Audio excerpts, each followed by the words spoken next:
정광훈 목사께서 또 우파 진영을 전부 이 천하 통일을 해서 요즘은 그나마 광화문이 우파 진영도 민주노총에 대항하는 그런 활동 무대가 되어서 그나마 우리가 이렇게 보다가 보면 뭐 우리 쪽도 사람은 있구나 이런 마음이 들게 합니다. 사과해야 된다면 무엇을 사과해야 되는지가 먼저 규명돼야 되겠죠. 제 발언의 취지에 대해서 과연 그 유족들과 피해자한테 대해서 올바로 이해하고 있는지도 저는 궁금하거든요. 밥 한 공기 다 비우기 이런 것들에 대해서도 우리가 논의를 한 거예요. 여성분들 같은 경우에는 그 다이어트를 위해서도 밥을 잘 먹지 않는 분들이 많거든요. 그러나 다른 식품과 비교해서는 오히려 칼로리가 낮지 않습니까? 이런 국민의힘 지도부의 이딴 발언 논란으로 김기현 대표 리더십이 흔들리는 거 아니냐 이런 지적까지 나왔습니다. 어떻게 대응할지 시선이 집중된 가운데 김 대표가 강력한 경고장을 날렸습니다. 국민 정서에 어긋나는 발언은 그냥 두고 보지 않겠다는 겁니다.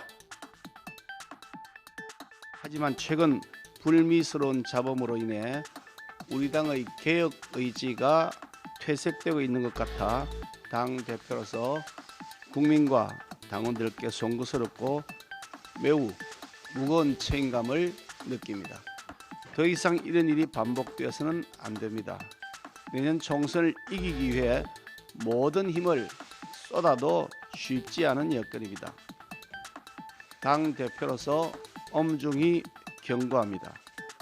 이 시각 이후 당의 이미지를 실추시키고 당원을 부끄럽게 만드는 언행에 대하여 지위 고하를 막론하고 당헌 당규에 따라 당 대표에게 주어진 권한을 보다 엄격하게 행사하겠습니다. 국민 정서에 어긋나는 발언을 하면 앞으로 자격평가에서 벌점을 매기겠다며 내년 총선에서 불이익을 줄 가능성까지 언급했습니다. 밥 한 공기 다 먹기 운동 발언으로 논란이 된 조수진 최고위원도 고개를 숙였습니다.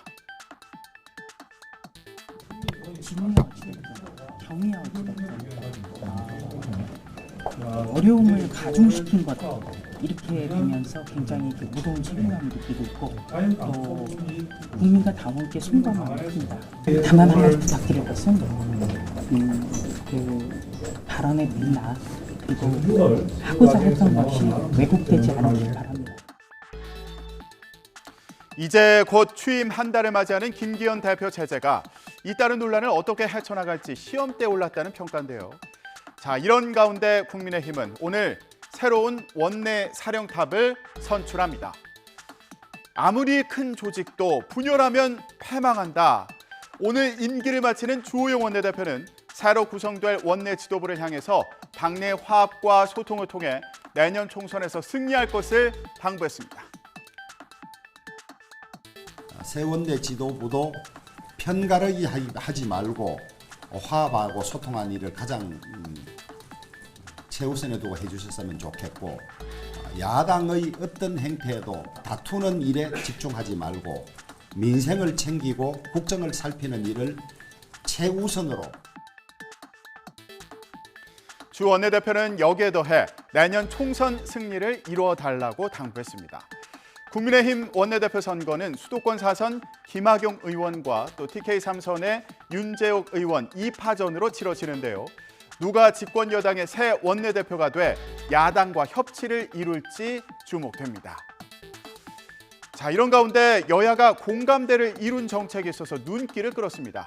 바로 1,000원의 아침밥 사업을 확대하자는데 뜻을 같이 한 건데요. 양곡관리법 등 각종 현안으로 대립하고 있지만 MZ세대 표심 잡기에는 한마음인 것으로 보입니다. 여야 정책위 의장들의 발언을 들어보겠습니다. 김민석 정책위원장으로부터 저에게 공문이 왔습니다. 그 내용은 1,000원의 아침밥 사업을 확대해달라는 요청이 건이었습니다. 대학생 복지 향상에 관심을 가지고 여야가 협력하자는 뜻에 긍정적으로 받아들이고 환영합니다. 민생을 살리는 생활 정치에 여야가 있을 수 없습니다. 혹시 국민의힘에서 밥 한 공기 다 먹기 운동을 공식적으로 제안해 오면은 적극적으로 검토해보고 필요하다면은 국가와 농민을 위해서 밥 2공기 먹기라도 할 용의는 있지만은 우선은 모든 대학생 1000원 아침밥 주기부터 하는 게 맞지 않는가 하는 것이 저희 정책위원회의 판단입니다. 민주당의 지지 기반인 호남을 찾는 이재명 대표도 1000원의 아침밥을 제공하는 전남대학교 광주 캠퍼스 학생 식당을 방문하며 이 사업에 힘을 실을 예정인데요. 동시에 전남 지역 농민들을 만나 윤석열 대통령이 양곡관리법 개정안의 거부권을 행사한 데 대한 비판 메시지를 낼 것으로 보입니다. 자, 그런데 최근 이재명 대표 부모 묘소에 누군가 구멍을 뚫고 한문을 적은 돌을 묻어놓은 게 발견되면서 논란이 됐죠. 자, 이때 돌 사진을 보면 날생 또 목숨 명이라고 적혀 있고요. 마지막 글자를 두고 이 대표와 민주당은 죽일 살자로 추정하고 주술 테러다 이렇게 주장하기도 했는데요. 국립과학수사연구원 감정 결과 기운 기자로 확인이 됐습니다. 하지만 도대체 누가 그런 건지 여전히 의문이었는데 의문이 풀렸습니다. 이윤재 기자가 전해드립니다. 이 대표에게 기를 보충하려는 좋은 의도로 돌을 묻었다는 인물이 등장했습니다. 전남 강진에 거주하는 청자 무형문화재이면서 풍수지리가로 활동하는 이모 씨입니다. 순전히 도와드리고 싶어서 한 건데 이렇게 명확산돼서 얘기가 나올 줄은 상상도 못한 얘기다. 이 씨는 전남 장흥에 사는 문중 지인이 돕자고 먼저 연락이 왔고 이 대표 부모산소에서 기가 나오지 않으니 기를 보충해 주자는 뜻에서 지방선거를 앞두고 돌을 묻었다고 전했습니다. 그러면서 생명기라는 글자는 밝은 기운이 모이는 곳이라는 의미를 가졌다고 강조했습니다.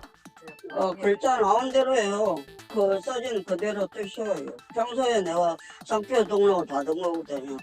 경찰은 우선 이 씨를 만나 직접 진술을 듣고 수사 방향을 다시 잡는다는 계획입니다. 인터뷰에서 밝힌 내용에 대한 사실관계를 확인해서 법리 검토 과정을 거쳐서 면밀하게 수사를 진행할 예정입니다. 이 대표 측은 문중에서 왜 몰래 이런 행동을 하고 연락이나 해명을 하지 않은 것도 이상하다는 반응을 보였습니다. 이 대표는 유감을 나타내며 악의 없이 벌어진 부분에 대해서는 수사당국에 선처를 요청한다고 당부했습니다. 국민의힘에서는 기 보충을 흑주술로 둔갑시켰다며 코미디라고 비판했는데요.